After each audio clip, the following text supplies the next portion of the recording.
Hello बच्चों, स्वागत है हमारे इस YouTube चैनल पे, जहाँ पे आज मैं आपसे बात करने वाला हूँ मेगा कॉम्पिटिटिव एग्ज़ाम का जो ग्रुप बी का एग्ज़ाम था, जिसमें रीजनिंग से जो क्वेश्चन पूछा गया था और उनके जो प्रश्न हैं और उनके जो हल है, आज हम इस वीडियो में बात करेंगे। तो देखिए, रीजनिंग से मेगा कॉम्पिटिटिव एग्ज़ाम में ग्रुप बी में टोटल 20 क्वेश्चन पूछे गए थे और इन 20 क्वेश्चन के बारे में आज हम इस वीडियो पर बात करेंगे। देखिए, रीजनिंग का पहला क्वेश्चन आया था कि यदि सफ़ेद का अर्थ लाल, ठीक है, आपका पहला क्वेश्चन आया था कि सफ़ेद का अर्थ लाल, सफ़ेद का जो अर्थ है वो है लाल। उसके बाद लाल का अर्थ नीला, लाल का अर्थ नीला।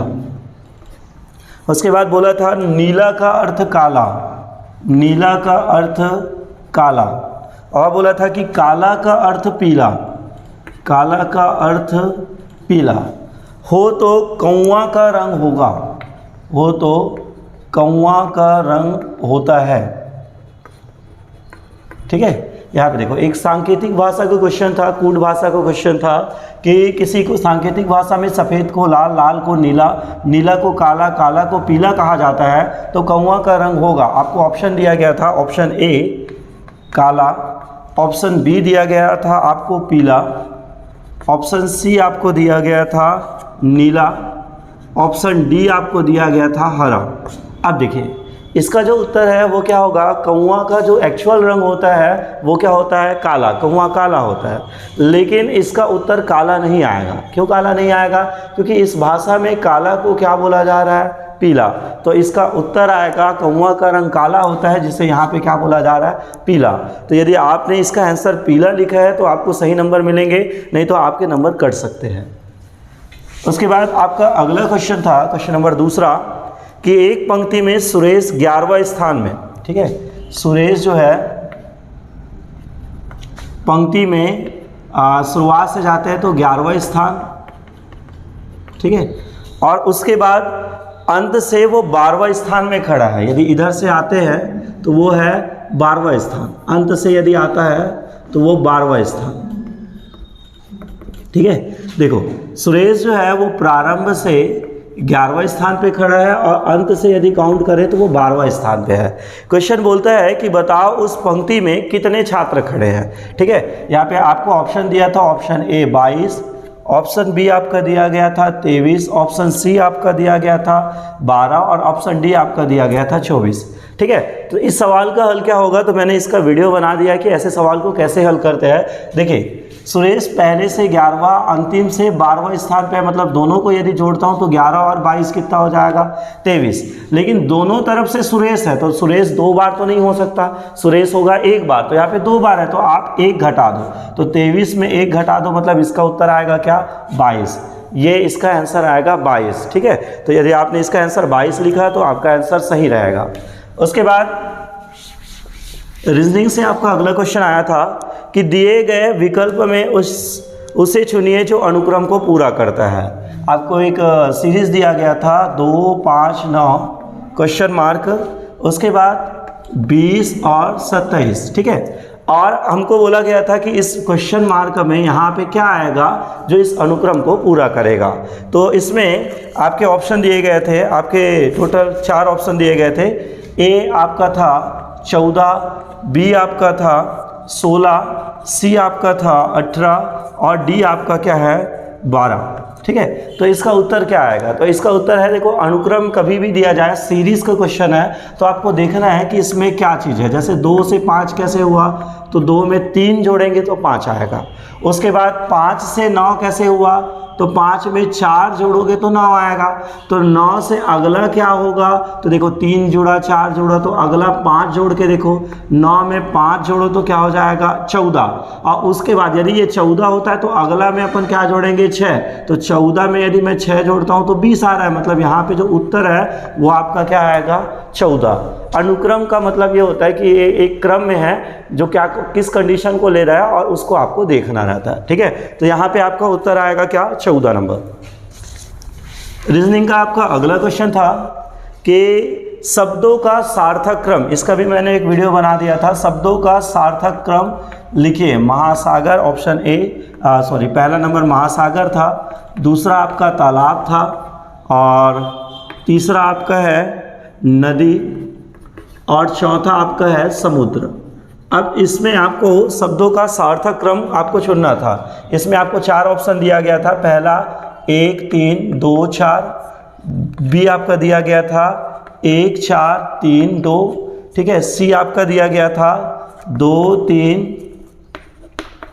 4 1, और डी आपका ऑप्शन दिया गया था 2 4 3 1, ठीक है। अब शब्दों का सार्थक क्रम आपको चुनना था, तो सार्थक क्रम मतलब सही क्रम होता है, तार्किक क्रम बोलते हैं इसको।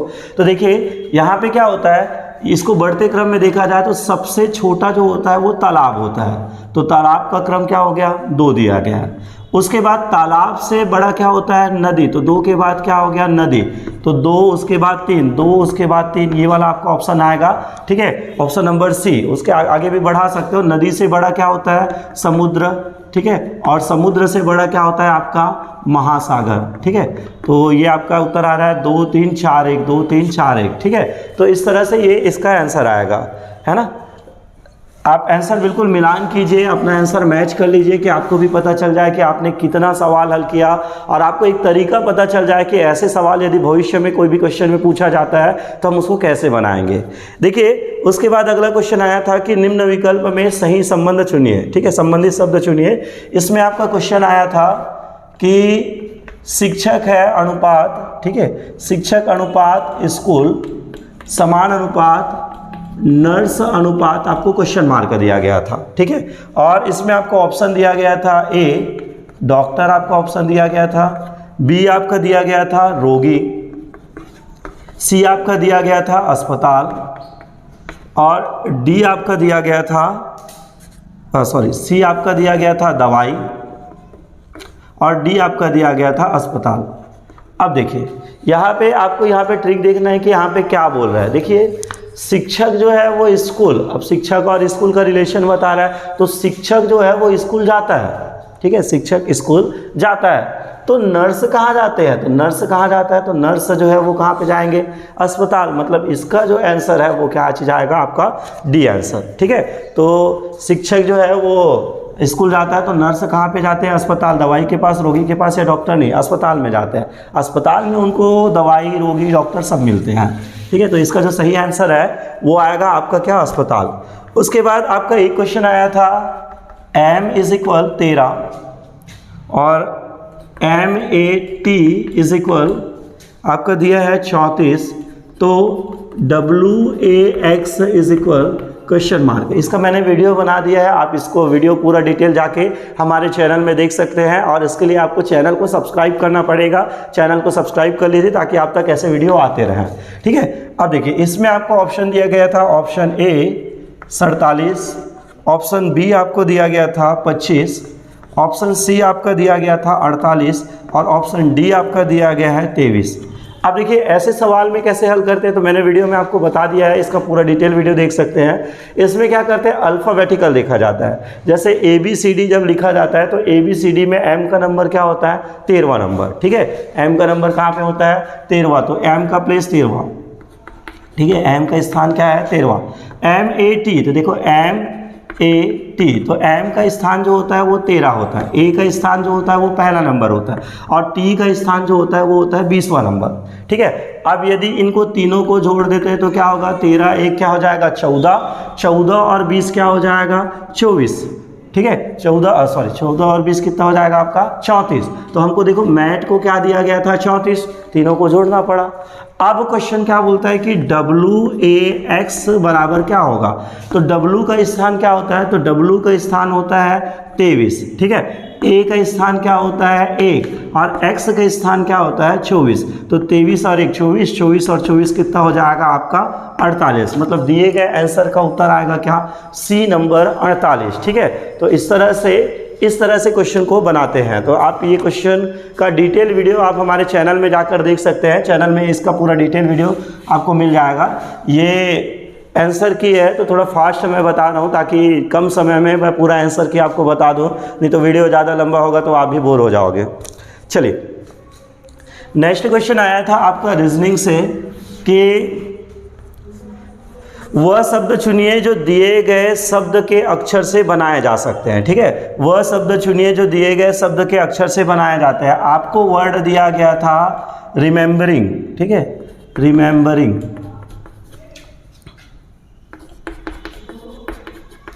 रिमेंबरिंग वर्ड दिया गया था और इसमें बोला गया था कि वह शब्द चुनना है जिसमें आपको 4 ऑप्शन दिया गया था। नेग्रो, ऑप्शन बी आपको दिया गया था एग्री, उसके बाद ऑप्शन सी आपको दिया गया था रैन और ऑप्शन डी आपको दिया गया था ग्रीन।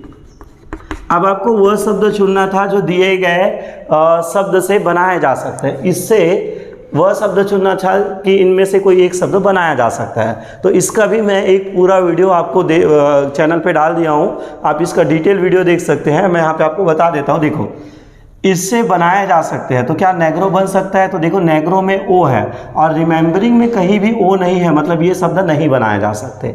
उसके बाद एग्री में देखो, एग्री में क्या है? ए। रिमेंबरिंग में कहीं भी ए वर्ड नहीं आता, मतलब हम इससे नहीं बना सकते, रिमेंबरिंग से इसको नहीं बना सकते। रैन में देखो ए है, तो रैन में ए है तो हम रिमेंबरिंग से ए रैन नहीं बना सकते। अब उसके बाद देखते हैं ग्रीन में, तो ग्रीन में जी देखो, आपका जी है, उसके बाद आर है आपका, 2 बार ई है तो देखो 2 बार ई है और उसके बाद एन है तो ये आपका एन है। मतलब इसका जो सही आंसर है वो आपका आएगा क्या? ग्रीन। रिमेंबरिंग से आप ग्रीन बना सकते हो, ये 3 वर्ड नहीं बना सकते। ठीक है, तो ये आपका क्वेश्चन नेक्स्ट था रीजनिंग का। ठीक है, उसके बाद आपका अगला क्वेश्चन था निम्न विकल्प में सही संबंध चुनिए। ऑप्शन दिया था, क्वेश्चन आपका दिया था 25:30, समानुपात 6 क्वेश्चन मार्क। ठीक है, आपको इसमें सही विकल्प चुनना था। ऑप्शन ए दिया था आपका 42, ऑप्शन बी आपका दिया गया था 30, ऑप्शन सी आपका दिया गया था 40 और ऑप्शन डी आपका दिया गया था 31। ठीक है, अब इसमें आपको डी दिया गया था आपका 41। ठीक है, तो इसमें आपको सही विकल्प चुनना था। आप देखो इसमें कैसे सॉल्व करते हैं, तो ये अनुपात समान अनुपात का नहीं है क्योंकि ये रीजनिंग का क्वेश्चन है, तो इसमें संबंध देखा जाता है। तो देखो 5 से 30 कैसे आता है, तो 5 गुना 6, 5 6 का 30। अब 6 गुना यदि मैं 6 करता हूं तो क्या होता है? 6 6 का क्या होता है? 36। कहीं पे हमारे ऑप्शन में है क्या 36? नहीं। तो आप दूसरा दिमाग लगाइए कि 5 में 1 बढ़ाएंगे तो 6, तो 5 में 1 बढ़ा के गुना करते हैं तो 5 6 का 30, तो 6 में 1 बढ़ाओगे क्या? 7। 6 में 1 बढ़ा के गुना करते हैं तो 6 7 क्या हो जाएगा आपका? 42, जो कि आपके ऑप्शन में ए नंबर पे दिया गया था। तो इसका जो सही आंसर है वो है आपका क्या? 42। ठीक है, उसके बाद आपका अगला क्वेश्चन आया था, इसका मैं पूरा वीडियो एक वर्ग संबंध वाला क्वेश्चन में इसको मैं टोटल बताया हूँ, आप उसमें जाके देख सकते हैं। इसका अगला क्वेश्चन था कि निम्न में से कौन सा शब्द बाकी से भिन्न है। ठीक है, निम्न में से कौन सा शब्द बाकी से भिन्न है। आपको ऑप्शन दिया था वर्ग, त्रिभुज, आपका दिया गया था क्या? आयत, और आपका ऑप्शन दिया गया था वृत्त। तो निम्न में से वह शब्द चुनिए जो बाकी से भिन्न है। तो चलिए देखते हैं ये क्या आता है। वर्ग जो होता है वो भुजाओं से बनता है, त्रिभुज जो होता है वो 3 भुजाओं से बनता है, आयत भी भुजाओं से बनता है, जबकि वृत्त मतलब सर्कल होता है, ये भुजा से नहीं बनता है। तो बाकी से भिन्न कौन सा हुआ? आपका वृत्त। तो इसका जो आंसर आएगा वो आपका क्या आएगा? वृत्त। ठीक है, उसके बाद आपका अगला क्वेश्चन पे हम अपन जाते हैं कि दी गई श्रेणी में अगला अक्षर कौन सा होगा। ठीक है, दी गई श्रेणी में अगला अक्षर कौन सा होगा? A C F J O। ठीक है, इसके बाद इसका ऑप्शन दिया गया था A R, ऑप्शन बी दिया गया था U, ऑप्शन सी दिया गया था Q, ऑप्शन डी दिया गया था V। ठीक है, तो इसके लिए आप अल्फ़ाबेटिकल लिख सकते हो, ज़्यादा बढ़िया रहेगा। A B C D E F, ठीक है, G H I J K L M N O P Q R S T U V W X Y Z। ठीक है, ये आप अल्फ़ाबेटिकल लिख लीजिए। अब उसके बाद आप देखिए A से C जाता है, तो A से C, तो A C 1 2 मतलब +2 हो गया। उसके बाद C से F जाता है, तो C से F D E F, ठीक है, यहाँ तक D E F मतलब +3 हो गया। उसके बाद F से J जाता है, तो F से देखो ये F से G H I J, यहाँ से यहाँ तक जाने में क्या हुआ? +4 हो गया। तो देखो ये +2 हो गया, ये +3 हो गया, ये +4 हो गया, तो अगला क्या जाएगा +5। तो +5 के लिए चलो जे से +5 जाते हैं, 1 2 3 4 5, मतलब यहाँ से देखो 2 1 2 3 4 5, मतलब ये +5 यदि करूँगा तो मैं क्या आएगा, ओ आएगा, तो ये ओ हो गया +5। अब उसके बाद हमें क्वेश्चन मार्क दिया गया था कि इस क्वेश्चन मार्क पे क्या आएगा, तो अब 5 से हम कितना जाएंगे, 6 जाएंगे, तो 6 में जाएंगे तो क्या होगा, 1 2 3 4 5 6, मतलब हमारा जो आंसर है वो क्या चीज़ आएगा, बी नंबर यू। अल्फ़ाबेटिकल क्रम में इसका जो आंसर आएगा वो क्या चीज़ आएगा, आपका यू।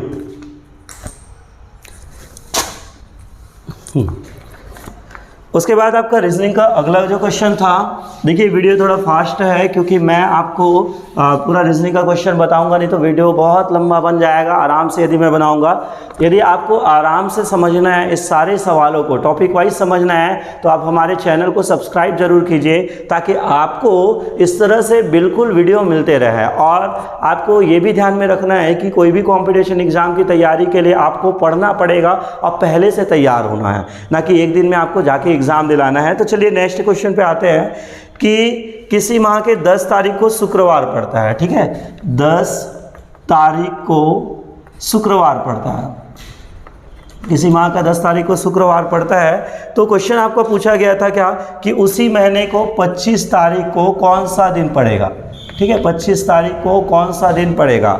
आपका ऑप्शन दिया गया था, ऑप्शन ए शुक्रवार, ऑप्शन बी आपका था शनिवार, ऑप्शन सी आपका था रविवार, और ऑप्शन डी आपका था सोमवार, ठीक है। तो चलो, ऐसे जब भी सवाल आए तारीख में, तो आपको दिमाग लगाना है कि हर 7 दिन में दिन रिपीट होता है। तो जैसे ये देखो, आज 10 तारीख को क्या है, शुक्रवार, ठीक है, 10 तारीख को है शुक्रवार, तो 10 में तुम 7 जोड़ दो, तो 10 और 7 कितना हो जाएगा, 17, 17 को फिर क्या होगा, शुक्रवार, 17 में फिर 7 जोड़ दो, तो 17 में आप 7 जोड़ोगे तो आपका कितना हो जाएगा, 24, 24 को फिर क्या होगा, शुक्रवार, और हमें क्या पूछा गया है, 25 को, तो 24 को शुक्रवार, तो 24 में 1 जोड़ो, मतलब आप शुक्रवार के बाद वाला दिन मतलब क्या आएगा, आपका शनिवार, ठीक है। तो इसका जो आंसर आएगा वो क्या होगा, शनिवार, शनिवार का दिन होगा 25 तारीख के दिन, ठीक है। तो ये इसका आंसर आएगा।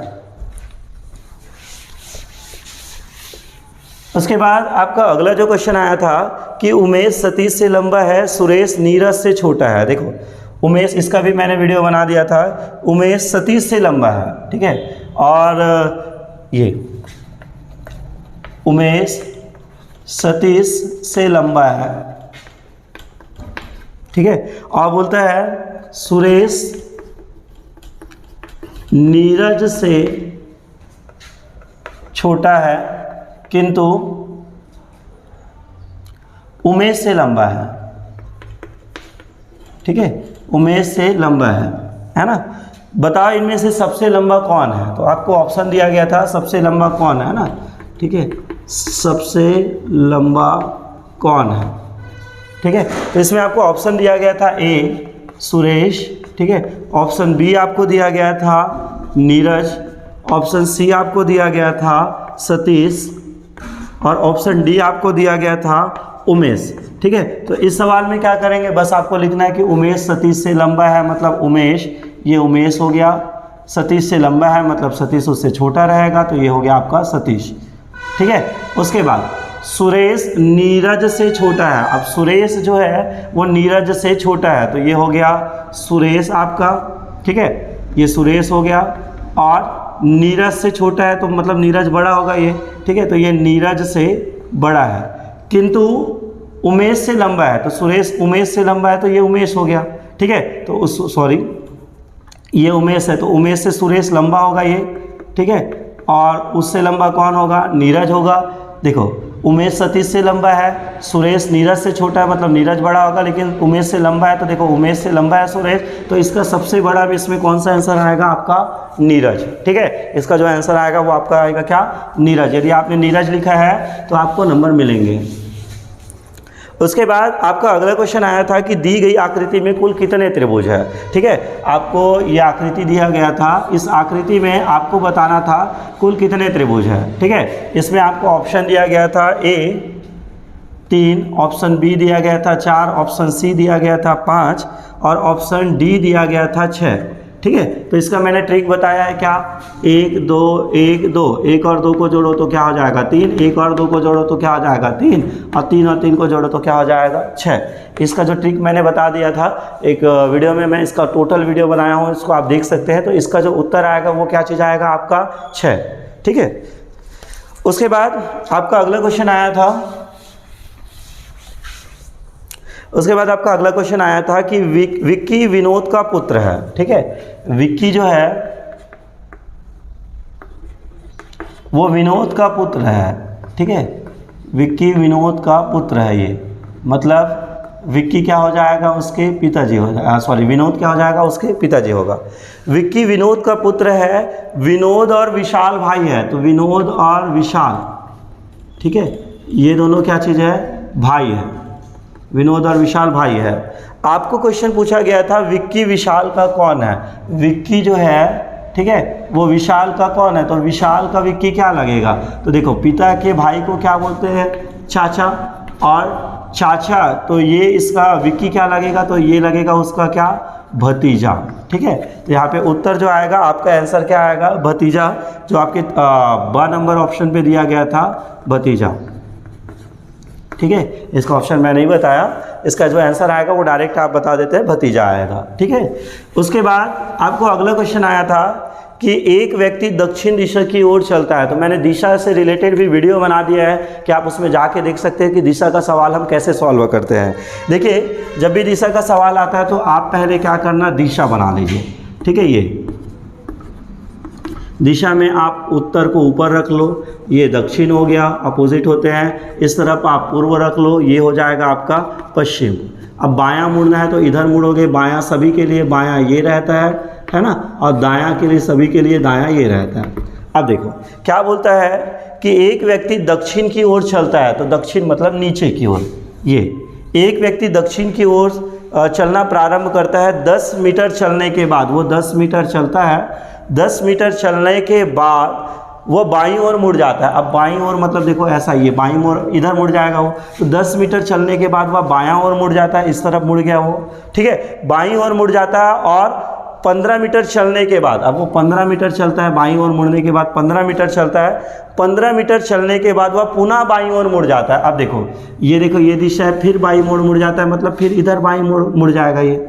ठीक है, तो पुनः बाईं ओर मुड़ जाता है। वह अंत में किस दिशा की ओर जा रहा है, तो ये ऊपर की ओर जा रहा है, मतलब ऊपर की ओर की दिशा को अपन क्या बोल रहे हैं, उत्तर। तो इसका जो ऑप्शन ए है आपका वो आएगा उत्तर। ठीक है, इसमें 4 ऑप्शन थे, उत्तर, दक्षिण, पूर्व, पश्चिम, तो इसका जो ऑप्शन ए है वो आपका उत्तर आएगा उत्तर। ठीक है, हाँ, उसके बाद आपका रीजनिंग का अलग क्वेश्चन आया था, नेक्स्ट क्वेश्चन। ठीक है, दिशा में आप, दिशा वाला सवाल में आपका उत्तर आएगा ए। उसके बाद आपका नेक्स्ट क्वेश्चन आया था कि एक सर्कल दिया गया था ऐसा, ठीक है, ये ऐसा सर्कल दिया गया था। इस सर्कल पे यहाँ पे दिया गया था 2, 5 और 7, यहाँ पे दिया गया था आपका 4, 25 और क्वेश्चन मार्क। इसमें आपका ऑप्शन दिया गया था, ऑप्शन ए था आपका 30, ऑप्शन बी आपका दिया गया था 36, ऑप्शन सी आपका दिया गया था 39, और ऑप्शन डी आपका दिया गया था 49। ठीक है, तो देखो इसको आपको ऐसा देखना पड़ता है कि इस दोनों में क्या चीज़ रिलेशन है, तो 2 का वर्ग होता है क्या, 4। ठीक है, 2 का वर्ग क्या होता है, 4, या 2 दूनी 4। ठीक है, उसके बाद इसमें देखो 5 का वर्ग क्या होता है, 5 का वर्ग होता है क्या, 25, या 5 पंचे 25। अब इसमें ले जाओ कि 7 का वर्ग हो जाएगा, तो 7 का वर्ग क्या होता है, 49, या सती सती अपन उसको क्या बोलते हैं, 49। तो यहाँ पे आएगा वर्ग का ट्रिक, 7 का वर्ग यहाँ पे आएगा 49, मतलब आपका जो आंसर नंबर डी है वो आपका सही जाएगा। ठीक है, उसके बाद रीजनिंग से आपके और क्वेश्चन आए थे। रीजनिंग से आपका अगला क्वेश्चन आया था कि यदि ए का अर्थ है प्लस, ठीक है, ए का अर्थ है प्लस और बी का अर्थ है माइनस, ठीक है, बी का अर्थ है माइनस, सी का अर्थ है गुना, ठीक है, और डी का अर्थ है भाग। ठीक है, ए का अर्थ है प्लस, बी का अर्थ है माइनस, सी का अर्थ है गुना और डी का अर्थ है भाग। तो आपको इसका मान बताना था 10C 12D और उसके बाद है 4A, उसके बाद 5B3 is equal question mark. आपको इसका आंसर बताना था। इसमें आपको 4 ऑप्शन दिए गए थे, ए 32, बी जो है वो आपका 40, सी दिया गया था वो आपका दिया गया था 18 और डी दिया गया था आपका 6। ठीक है, तो इसका सवाल का उत्तर क्या होगा, चलिए देखते हैं। सबसे पहले तो ऐसे क्वेश्चन आए तो आप उसमें मान रखिए। देखिए 10 यहाँ पे सी दिया गया है तो सी का मतलब क्या हो गया, गुना। उसके बाद आपका हो गया 12। उसके बाद डी दिया गया तो डी का मतलब क्या हो गया, भाग। उसके बाद दिया है 4। फिर ए दिया है तो ए का मतलब क्या होता है, प्लस। फिर आपका दिया है 5। फिर बी दिया है तो बी का मतलब होता है माइनस। फिर आपका दिया है 3। अब इसको सॉल्व करते हैं तो सॉल्व कैसे करते हैं, तो पहला नियम लगता है, इसका नियम लगता है बोर्ड मास। पहले भाग हल होता है तो आप भाग को पहले हल कर दीजिए। 10 गुना 12 में आप 4 को भाग दीजिए तो 12, 4 के पहाड़ा में 12 आता है, 4 दिया 12। उसके बाद क्या बचा, +5 - 3। अब आप गुना हल कीजिए तो 10 दिया हो जाएगा 30 +5 - 3, 30 और 5 कितना हो जाएगा 35 - 3, 35 में 3 घटा तो क्या आएगा 32, और 32 आपका ऑप्शन नंबर ए था। ठीक है, तो ऐसे सवालों को बोर्ड मास के सूत्रों से हल करते हैं जो कि आपके चौथी या पांचवी में आपको बताया जाता है। ठीक है, तो ये सामान्य जोड़ना घटाना गुना भाग है जो आपको हल करने आना चाहिए। उसके बाद इसका जो उत्तर आएगा 32 आएगा। उसके बाद रीजनिंग का आपका अगला क्वेश्चन आया था कि किसी सांकेतिक भाषा में राम को SCP लिखते हैं। ठीक है, किसी सांकेतिक भाषा में राम को SCP लिखते हैं तो हरि को क्या लिखेंगे। ठीक है, तो हरि को क्या लिखेंगे, क्वेश्चन ये आया था। ऑप्शन आपका था पहला ए, ऑप्शन ए था आपका ISJ, ऑप्शन बी आपका था ITK, ऑप्शन सी आपका था ITL और ऑप्शन डी आपका था ITM। ठीक है, अब देखो ऐसे सवाल का भी मैंने एक वीडियो बना दिया था, आपको ग्रुप में भेजा भी गया था कि ऐसे सवालों को हल कैसे करते हैं। तो देखिए इस तरह के सवालों को कैसे हल करते हैं, तो आपको बस लिखना है।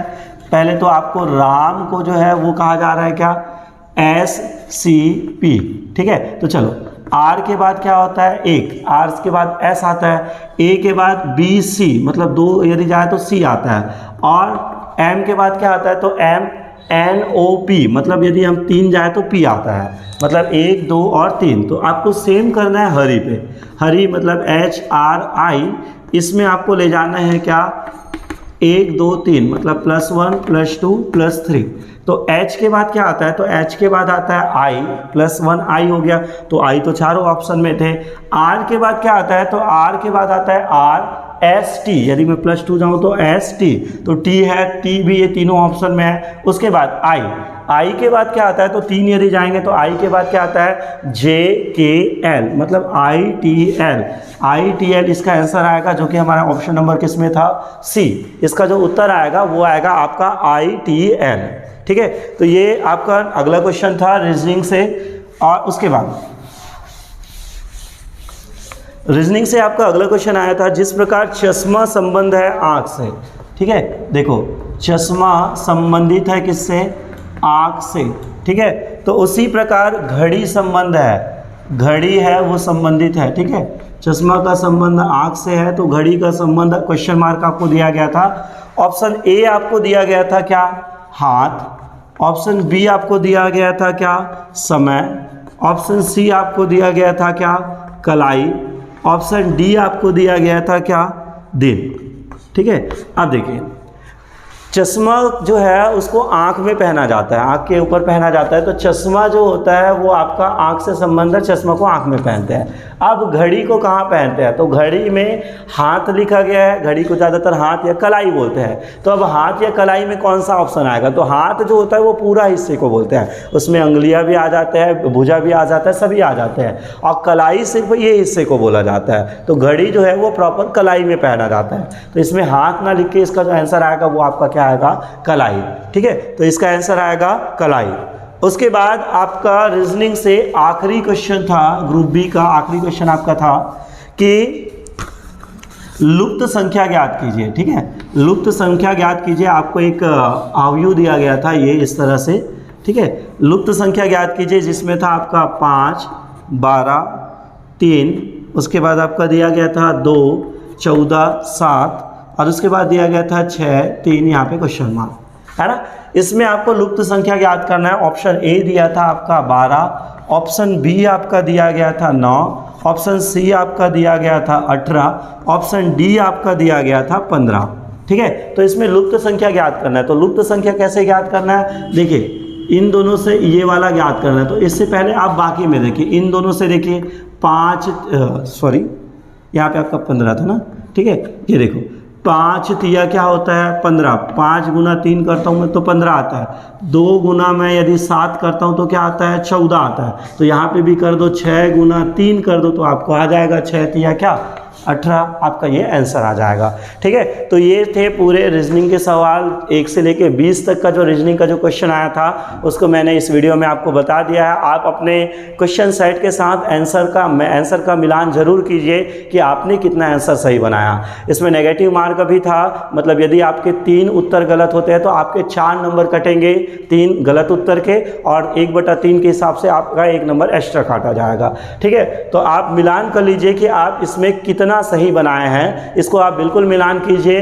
और ध्यान में रखिए कि आपको पढ़ाई करना है, अभी आपको बहुत से लेवल का एग्ज़ाम दिलाना है, तो आप पहले से तैयार रहिए, अपना लेवल बढ़ाइए, पढ़ाई में ध्यान लगाइए। और उसके लिए आपको क्या करना है, तो आपको ऐसे सोर्स के लिए आप हमारे चैनल को सब्सक्राइब कर लीजिए। वहाँ से आपको हमारे चैनल से वीडियो मिलते रहेंगे जिस पे आप जाके पढ़ते रह सकते हैं। वीडियो अच्छा लगा तो आप लाइक ज़रूर कीजिए और इस वीडियो को शेयर कीजिए अपने दोस्तों के साथ, ताकि उन्हें भी ऐसे सवालों को बनाने का नॉलेज मिले, और आगे कभी भी ऐसा एग्ज़ाम होता है तो आपको इसका नॉलेज बना रहे और आप इसको पूरी तरह से बना सके। तो मिलते हैं अगली वीडियो पे, जहाँ पे मैं आपको बताऊंगा हिंदी और इंग्लिश के सवालों के बारे में जो ग्रुप बी में क्वेश्चन आया था। तो मिलते हैं नेक्स्ट वीडियो पे, धन्यवाद।